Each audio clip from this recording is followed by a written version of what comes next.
नमस्कार मित्रों, 7 दिसंबर 2025 को रात्रि तकरीबन 8:27 के आसपास ग्रहों में सेनापति मंगल, जो वर्तमान में अपनी स्वयं की राशि वृश्चिक में गोचर कर रहे हैं और वो अस्त भी हैं।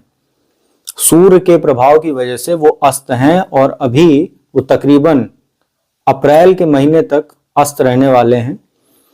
मित्रों, ये इसी अस्त अवस्था में जो मंगल हैं उनका प्रवेश होगा देवगुरु बृहस्पति की राशि धनु में, और इसमें कुछ और भी विशेष बातें हैं जिसको आपको जानना बेहद आवश्यक है।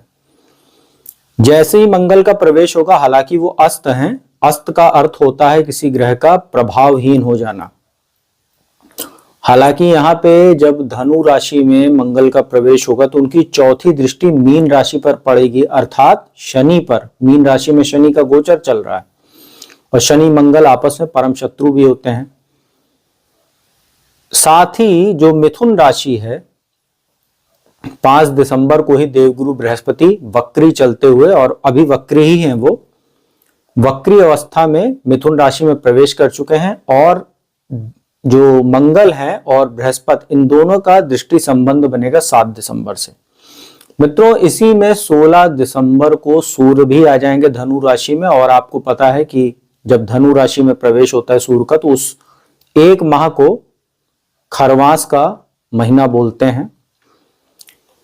इसके बाद 20 दिसंबर को जो शुक्र हैं वो भी धनु राशि में आ जाएंगे, और शुक्र 12 दिसंबर को ही अस्त भी हो जाएंगे। ये भी आपको जानना आवश्यक है। तो सभी प्रकार के मांगलिक कार्यक्रम वगैरह समाप्त हो जाएंगे, और 1 फरवरी को ही जाकर शुक्र फिर उदय होंगे। इसके बाद महीने के अंत में 29 दिसंबर को बुध भी आ जाएंगे धनु राशि में। तो 29 दिसंबर को सूर्य, मंगल, बुध और शुक्र का चतुर्ग्रही योग बनेगा, जिसमें मंगल अभी अस्त ही है। मित्रों, ये जो मंगल की अवस्था है, जो इसमें धनु राशि में उनका गोचर, ये 16 जनवरी तक चलेगा, और 16 जनवरी को अर्ली मॉर्निंग वो अपनी उच्च राशि मकर में प्रवेश कर जाएंगे। तो मंगल का यह जो गोचर है उससे संबंधित जो भी विशेष बातें थी वो मैंने आपको बताई।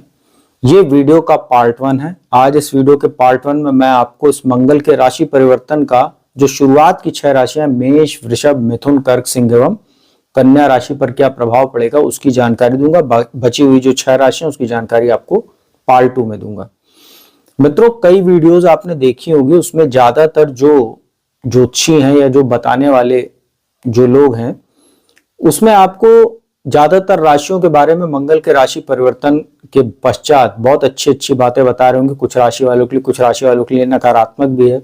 लेकिन इसमें आपको एक बात जानना बहुत आवश्यक है कि जब कोई ग्रह अस्त होता है तो उसका अर्थ ही होता है प्रभावहीन हो जाना। प्रभावहीन का अर्थ ये होता है कि उसके जो शुभ फल हैं उसमें तो कमी होती है, साथ ही एक अच्छी बात ये भी रहती है कि जिस राशि वाले को वो नकारात्मक प्रभाव दे सकते हैं उसमें उस नकारात्मकता में भी कमी आती है। तो मतलब जहां पर अच्छा देना चाहिए वहां अच्छा नहीं देंगे, और जहां बुरा दे सकते हैं वहां बुरा देने में भी कहीं ना कहीं कमी करते हैं अपना प्रभाव। तो ये जो नकारात्मक प्रभाव जिनको मिलने वाले जिन राशि वालों के लिए, उनके लिए कुछ राहत की खबर है कि मंगल का अस्त होना उनके लिए अच्छा, लेकिन जिनके लिए अच्छा हो सकता था उनके फलों में कमी रहेगी। मित्रों, मंगल जो होते हैं वो ग्रहों में सेनापति का दर्जा प्राप्त, उनको साहस, शौर्य, पराक्रम के स्वामी ग्रह होते हैं। इनका तत्व अग्नि तत्व है। 2 राशियां हैं, मेष और वृश्चिक। कर्क राशि जो नीच राशि होती है, इनके मित्र चंद्रमा के उसमें नीच का फल देते हैं। वहीं 16 जनवरी 2026 को जहां मकर राशि में इनका प्रवेश होगा उसमें वो उच्च का फल देते हैं। मित्रों, चलिए अब आपको एक एक करके राशियों की जानकारी देते हैं कि मंगल के इस राशि परिवर्तन का अस्त अवस्था में जब उनका राशि परिवर्तन होगा तो क्या प्रभाव पड़ेगा। सबसे पहले बात करते हैं मेष राशि की। मेष राशि के तो स्वामी होते हैं, और राशि के स्वामी का अस्त हो जाना कोई बहुत अच्छी बात नहीं होती है।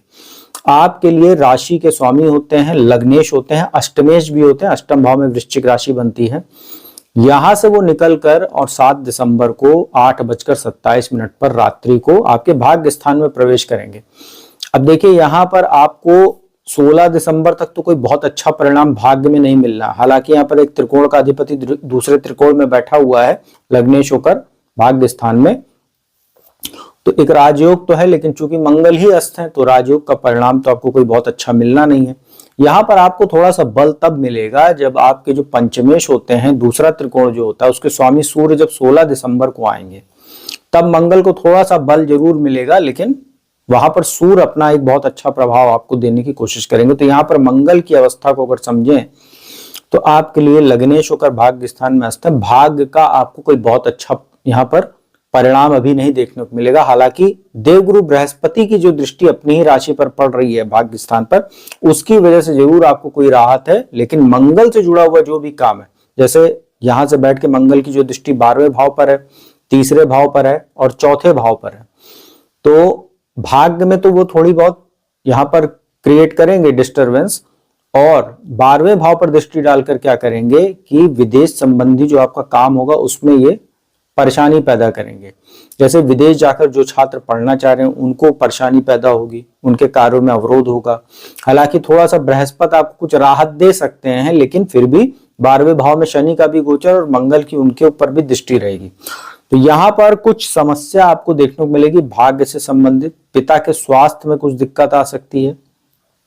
हालांकि मैं आपको फिर से एक चीज क्लियर कर दूं, जितनी भी मंगल समस्या देंगे धनु राशि में बैठ के, उसमें कहीं ना कहीं आधी समस्या तो बृहस्पति अपनी राशि पर दृष्टि डालकर खत्म कर देंगे। यही एक राहत की खबर है।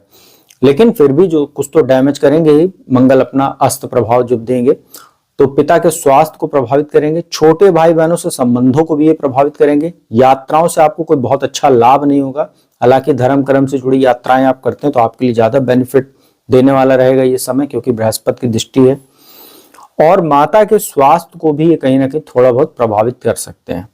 तो यहाँ पर ओवरऑल अगर देखा जाए तो मंगल का लग्नेश होकर अस्त होना भाग्य स्थान में आपके मान हानि की स्थिति भी बना सकता है, मान सम्मान को प्रभावित करेगा, हेल्थ की इशू आपको यहाँ पर ये दे सकता है। तो इसका आप ध्यान रखिएगा। और 7.5 आपको चल ही रही है, तो वैसे भी आपको अतिरिक्त सतर्कता बरतने की आवश्यकता है।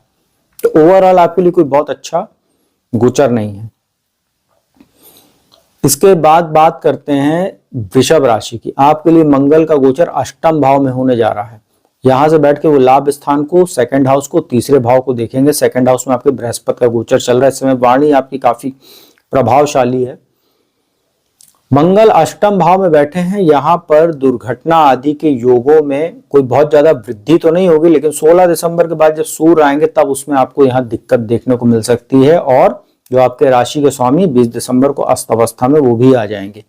तो यहाँ पर आपको ये ध्यान रखना है कि अभी मंगल तो उतना नुकसान नहीं करेंगे, लेकिन जब सूर्य यहाँ पर आ जाएंगे और आपके जो राशि के स्वामी है वो अष्टम में आएंगे, तब आपको थोड़ा गाड़ी वगैरह चलाते इसमें विशेष सावधानी बरतनी। 16 दिसंबर से 16 जनवरी तक वहां से आपको बहुत सतर्क रहना है। किसी प्रकार का अनैतिक कृत्य नहीं करना है।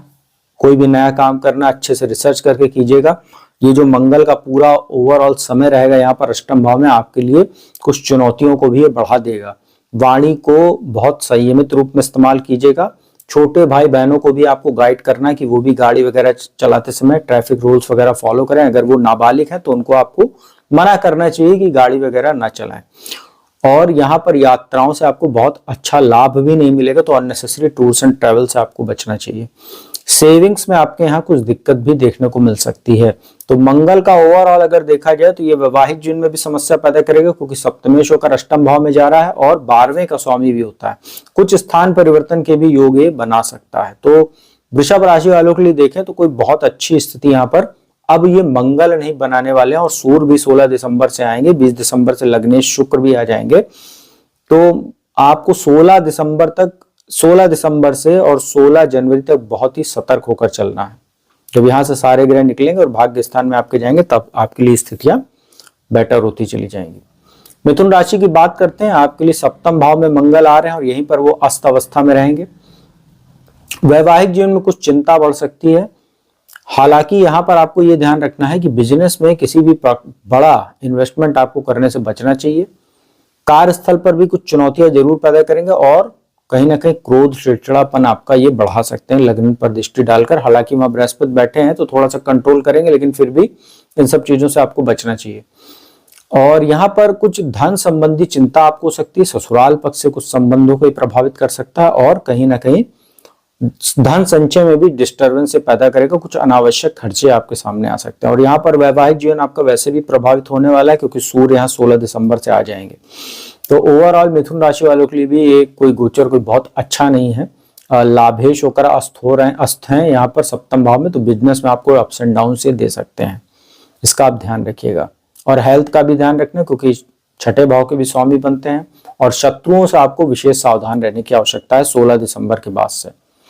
कर्क राशि की बात करते हैं, मंगल बेहद योग कारक ग्रह होते हैं, आपके लिए पंचमेश और दशमेश होकर अस्त हैं और छठे भाव में इनका गोचर होने वाला है।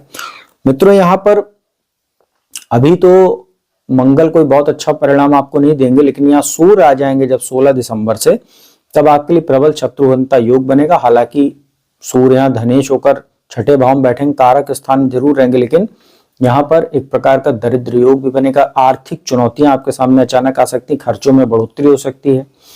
यहाँ पर आपको किसी को उधार वगैरह देने से बचना चाहिए, साथ ही कर्जा वगैरह लेने से भी बचना चाहिए। अननेसेसरी चीजों पर, जैसे कोई शौक को पूरा करने के लिए EMI वगैरह पर आप लेकर कोई काम मत कीजिएगा, नहीं तो आपके लिए ये आगे जाकर समस्या बनेगा। और लीगल मामलों में भी आपको कुछ मंगल दिक्कत दे सकता है, कार्यस्थल पर भी चुनौतियां पैदा करेगा और संतान को लेकर भी कुछ चिंता पैदा कर सकता है। संतान के स्वास्थ्य को लेकर भी कुछ यहाँ पर दिक्कत देखने को मिल सकती है। तो कर्क राशि वालों के लिए मंगल का गोचर बहुत अच्छा हो सकता था, लेकिन अस्त होने की वजह से उतने अच्छे परिणाम आपको यहाँ देखने को नहीं मिलेंगे।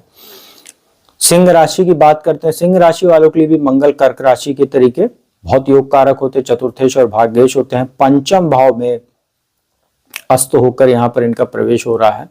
केंद्र त्रिकोण के राजयोग में है, लेकिन कोई बहुत अच्छी स्थिति नहीं है। लेकिन यहाँ पर जब सूर्य आपके चतुर्थ भाव से निकलकर और लग्नेश होकर पंचम भाव में आएंगे 16 दिसंबर से, तब आपके लिए बहुत अच्छी स्थिति हो जाएगी।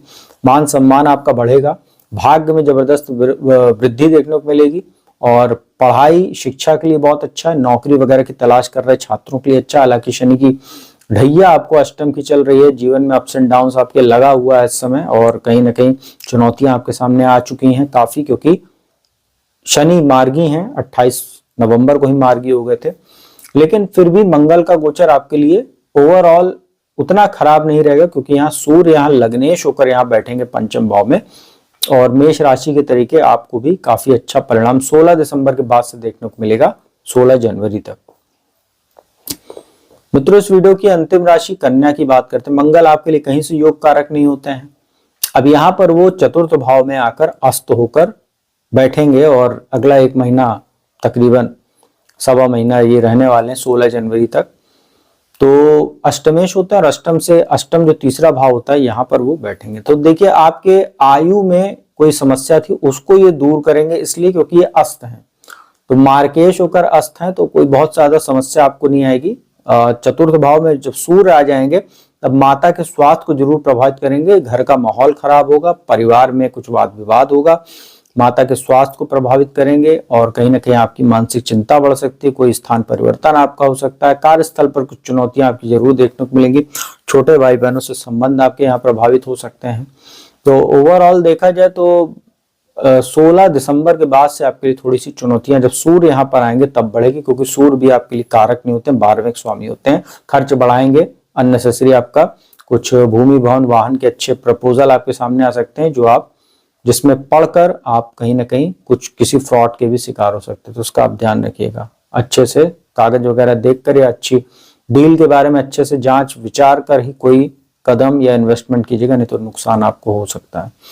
तो मित्रों, ये था शुरुआत की जो 6 राशियां थी उस पर मंगल के अस्त अवस्था में धनु राशि में प्रवेश के उपरांत क्या प्रभाव पड़ेगा उसकी जानकारी दी। उपाय की बात कर लेते हैं। देखिए, मंगल का सबसे बेहतरीन उपाय यही होता है कि हनुमान जी की पूजा उपासना कीजिए, हनुमान चालीसा, बजरंग बाण, हनुमान अष्टक का पाठ कीजिए, यही सबसे अच्छा उपाय होता है। हर मंगलवार शनिवार को हनुमान जी के मंदिर जाकर पूजन दर्शन कीजिए। अगर मंदिर नहीं जा सकते तो घर पर ही उनके चित्र या मूर्ति के समक्ष चमेली के तेल का दीपक जलाकर हनुमान चालीसा, बजरंग बाण, हनुमान अष्टक का पाठ करना चाहिए। उनको बेसन का लड्डू प्रसाद के रूप में अर्पित करना चाहिए, और संभव हो तो किसी भी हनुमान मंदिर में त्रिभुज जो तिकोने के आकार की भगवा ध्वजा अगर आप जो है अर्पित करें, चढ़ाएं तो बहुत अच्छा रहेगा।